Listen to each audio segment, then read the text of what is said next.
now, and that is the next frontier, where coffee farmers in Nandi County are calling on both the national government and the county government to come to their rescue and help weed out middlemen in the sector that have continued to exploit them.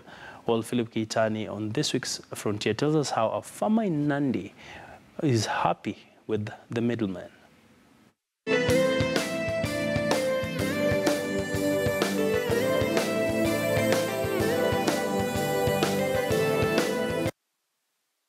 The majority of families in Kenya depend on agriculture for their livelihoods. However, high and volatile food prices have had severe negative consequences for the welfare of the majority.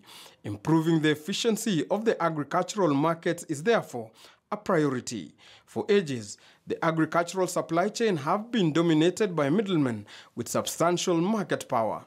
Their high margins have continued to distort the market by driving a wedge between the prices paid to farmers and by final consumers.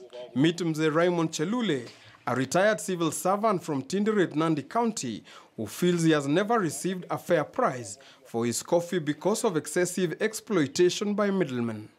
There are middlemen who are exploiting us as farmers, who are really thriving on our sweat as farmers to maximize on the profit of coffee, which should actually go to the farmer, who is the producer.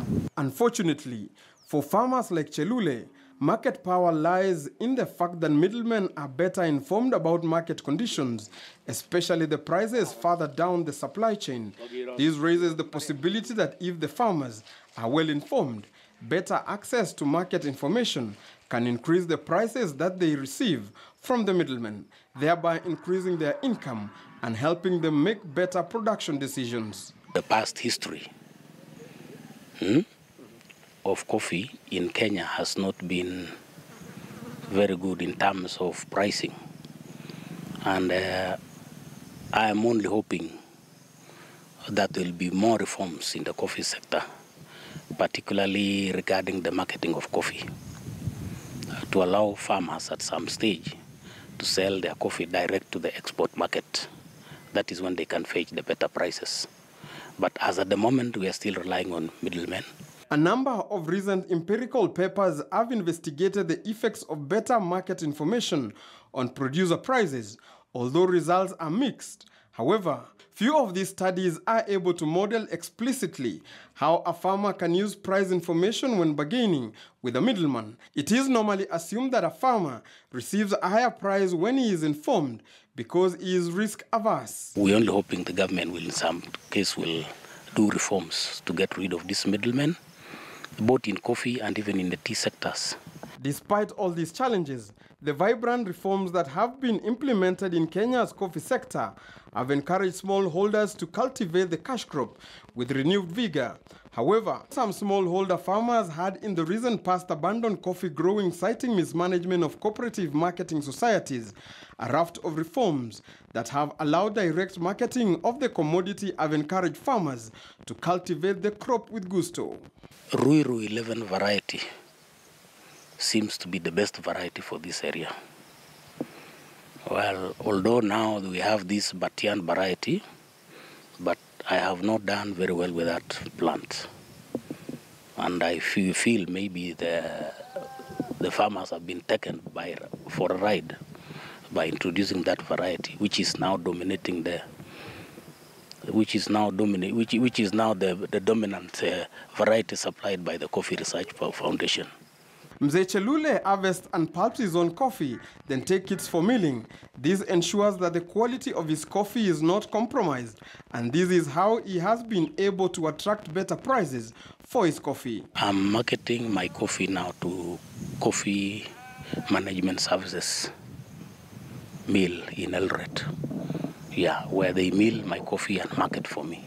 Chelule also tells me the key to high-quality coffee and bumper harvest from every stem is to now reach the crop through application of manure and timely weeding. When coffee is well fed, the stem do not shed leaves even in dry season, providing cover for the seeds and ensuring they are of high quality. If you talk in terms of sherry coffee, we would get around 60 kilograms per coffee of sherry coffee, an equivalent of that. That is the price as at now. which I feel is low, because in the market they could be selling it at over 100 shillings per kilo, yeah, which goes to middlemen and the millers and what have you. Yeah. The farmers should have had a far higher share of that price. Chelule believes that improving efficiency in the agricultural markets could have a major impact on the welfare of the majority of the farmers and the country. I want to lament that farmers all over Kenya have a very low deal in terms of their produce. If you go to maize, that's a problem. You come to tea, I think that problem is also there, although it is not magnified. Even in coffee, it is there. So if really agriculture is the backbone of Kenya's economy, then the government, the farmers should really be looked after in terms of pricing of their products. Despite all these challenges, providing farmers with price information could be key to handing back power to farmers to counteract the market power of intermediaries. Despite the gloomy history of coffee in Kenya, farmers from Tindred, Nandi County are still willing to give coffee a second chance, only if both the national and the county government will come to their rescue and help them weed out the middlemen and ensure that farmers get the right price for their cherries. Philip Keitang for The Next Frontier.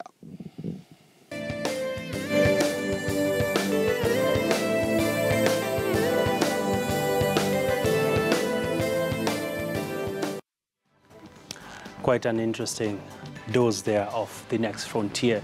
And that's why we want to wrap it up here on KTN Business Today. My name is Ambia Gina. Coming up next, we have our Swahili team with more news from across the world.